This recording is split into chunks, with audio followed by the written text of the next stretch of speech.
네, 안녕하세요. 절세로 미래를 바꾸는 14년차 세금 전문 김연아 기사입니다. 요즘 부동산 대출 규제가 심화되고 부동산 가격은 오르면서 많은 분들이 고민이 많으실 텐데요. 저도 요즘 관련해서 이제 상담과 문의를 정말 많이 받고 있습니다. 근데 제가 이제 상속세 신고를 하면서 가장 안타까운 사례들을 좀 말씀을 드려볼까 하는데요. 요즘은 서울에 부동산 한 채만 있어도 상속세가 나온다? 이런 말씀들 많이 들어보셨을 거예요. 요즘 이제 제가 신고하는 대부분의 케이스가 부모님이 살던 부동산 딱 한 채 가 이제 상속이 되는 거죠.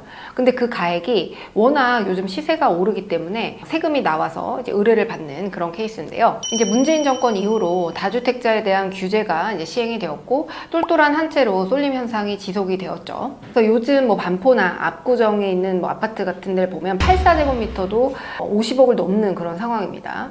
50억이면 만약에 배우자가 살아있다 이렇게 가정하고 배우자도 고령일 가능성이 높기 때문에 자녀들에게 이걸 전부 다 이전한다 라고 할 때 세금은 15억 정도가 나오게 됩니다.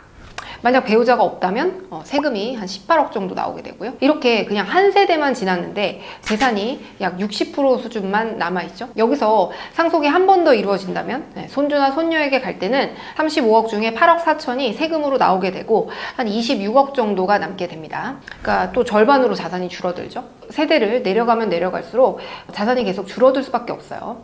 그래서 물가 상승률을 고려한다면 반토막의 반의 반이겠죠. 그래서 상속세 신고로 오시는 분들 대부분이 이제 상속세를 말씀을 드리면 아니 정말 세금이 이렇게나 많이 나오는 거예요?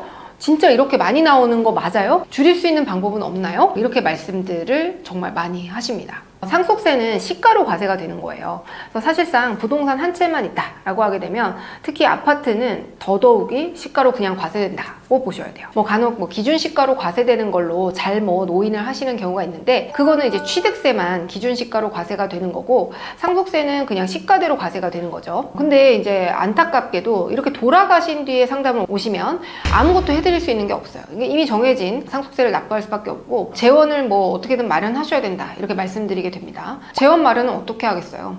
결국 부동산을 처분할 수밖에 없죠. 그래서 아파트는 그나마 잘 팔리니까 다행인데 상가주택이나 다가구주택 이런 것들은 사실상 처분하기가 쉽지 않아요.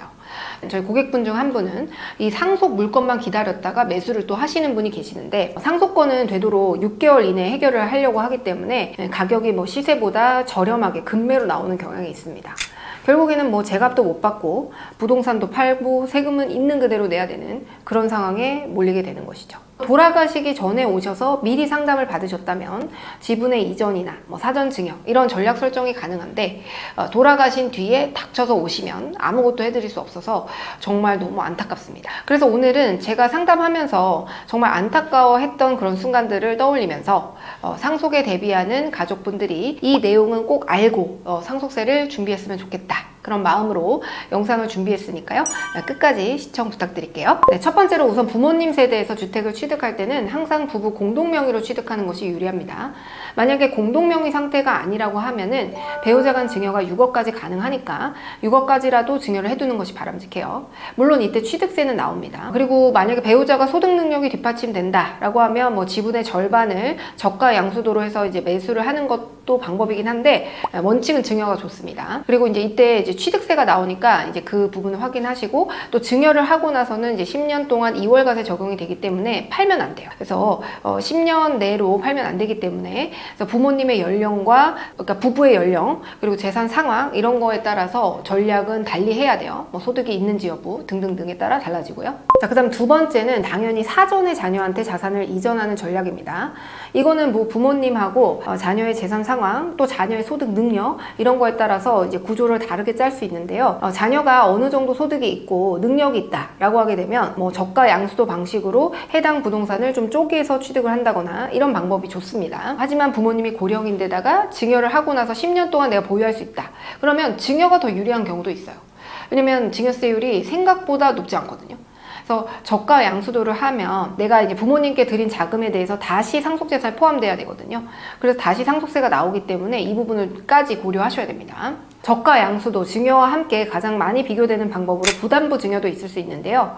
부모님이 이제 부동산에 전세를 끼고 이제 증여세와 양도세로 세금을 이분화시키는 겁니다. 이 세 가지 방법은 뭐 부모님하고 자녀가 보유한 주택수, 연령, 소득 능력 이런 것들에 따라서 양도세, 취득세, 상속세, 증여세 등을 전부 고려해서 유리한 경우가 달라지기 때문에 반드시 이런 것들을 전부 고려한 전략이 설계돼야 됩니다. 최근에 제가 상담한 사례는 10억짜리 부동산이 있는데 이걸 자녀한테 증여하는 경우, 부담부 증여하는 경우, 저가 양도하는 경우 이 세 가지의 세액을 비교했을 때 생각보다 증여세가 그렇게 많지 않아서 증여를 하는 것으로 설계를 도와드렸어요. 그래서 이때는 양도세뿐만 아니라 여러 가지 뭐 취득세 그리고 양도세에 대한 이월과세 규정 이런 것들을 함께 고려해서 경험 있는 전문가와 전략적인 선택이 필수겠죠. 세 번째는 부자들은 다 이 방법으로 상속세 재원 마련을 하는데요. 바로 이제 상속세 재원 마련을 위해서 종신보험을 활용하는 겁니다. 그럼 왜 이 방법을 활용하냐? 싸기 때문이겠죠. 보험은 잘 가입하면 큰 도움이 되지만 또 잘못 가입하면 오히려 손해를 보잖아요. 하지만 그럼에도 불구하고 이 보험만큼은 상속세를 준비하는 많은 분들께 꼭 추천을 드리고 싶습니다. 많은 부자분들이 무조건 가입하는 건 다 이유가 있겠죠. 예를 들어서 상속세가 만약에 10억이 예상이 돼서 똑같이 사망보험금을 10억을 설정해서 납입을 했는데 10년 납 기준으로 총 납입 보험료는 한 70에서 80% 수준이 됩니다. 물론 이건 보험회사 상품에 따라 달라요. 그래서 사망보험금 대비해서 이 케이스는 3억 정도를 적게 납입을 했고요. 그래서 7억을 납입해서 10억 원의 사망보험금을 받는 거죠. 근데 3억의 이득을 받지만 세금은 부과되지 않아요. 근데 만약에 아무 대비도 안 하고 가만히 있었다? 보통 부동산만 대부분 차지하는 상속의 경우에는 현금이 없는 경우가 대부분이에요. 그래서 연부연납을 할 수밖에 없는데 만약에 연부연납을 신청해서 매년 우리가 세금을 갚아 나가죠. 그러면 상속세 10억을 10일 등분하겠죠. 그러면 이 중에서 11분의 1을 상속세 신고 기간이 6개월 이내 납부하고 나머지 11분의 10을 10년 동안 나눠서 납부해야 되는데 이때 그냥 나눠서 납부를 하는 게 아니에요. 나라에서 이자를 받거든요. 그래서 그 이자가 한 3% 정도 됩니다. 그러면 10억만 납부한 게 아니라 3% 이자도 납부한 거죠. 근데 여기에서 끝나는 게 아니라 담보도 제공을 해야 돼요. 그러면 이 부동산을 처분하거나 뭐 추가로 대출을 받거나 이런 게 다 제한적이고 불가능하겠죠. 자, 현금 자산이 많다. 그래도 이거는 무조건 내가 납부한 금액보다는 더 많은 금액을 받게 되니까 이득인 거잖아요. 그래서 부자들은 무조건 이걸 가입하는 이유가 싸기 때문이에요. 사망보험금으로 준비하면 싸니까 필수적으로 가입할 수밖에 없는 거죠. 그래서 이제 많은 VIP 자산가 분들이 상속세 재원 마련을 위한 종신보험은 꼭 들 수밖에 없어요. 그리고 만약에 가입을 하고 나서 얼마 납입을 안 했는데 바로 다음 달에 사망했다? 그래도 보험금이 전부 나오잖아요. 그러니까 급작스러운 부모님 사망에도 대비할 수 있는 그런 좋은 장점이 있죠. 하지만 이때 많은 분들이 의아해 하실 거예요. 아니 사망보험금에도 상속세가 붙는다던데? 이렇게 말씀하시는 분들이 있는데 사망보험금은 당연히 상속세가 붙죠. 그런데 이때 계약자, 즉 보험금의 납입자가 자녀고 피보험자를 부모 그리고 수익자를 자녀로 해두면 이건 내가 보험 가입을 해서 납부를 한 거고 내 돈 낸 뒤에 내가 보장을 받는 거니까 상속세 이슈는 전혀 없는 거예요. 세금은 전혀 부과되지 않습니다. 자, 네 번째로 주의하실 게 제발 가족 간에 금전거래 하지 마세요. 그러니까 상속세 신고의 이유이자 목적은 바로 이 금전거래를 통해서 세무서에서는 사전증여를 잡아내려고 합니다. 문제 있는 거래를 찾아서 증여세를 과세할 수 있는지, 증여세 플러스 가산세를 부과할 수 있는지 여기에 조사관들이 혈안이 되어 있어요. 되도록 부모님한테 생활비 보내는 것도 저는 하지 말라고 말씀드려요. 각기 생활비 수준이 다른데 그냥 이제 부모님한테 생활비를 지원해 드리실 거면 그냥 본인 통장을 드리고 거기에서 체크카드 연결해서 쓰셔라. 그렇게 하셔야 돼요.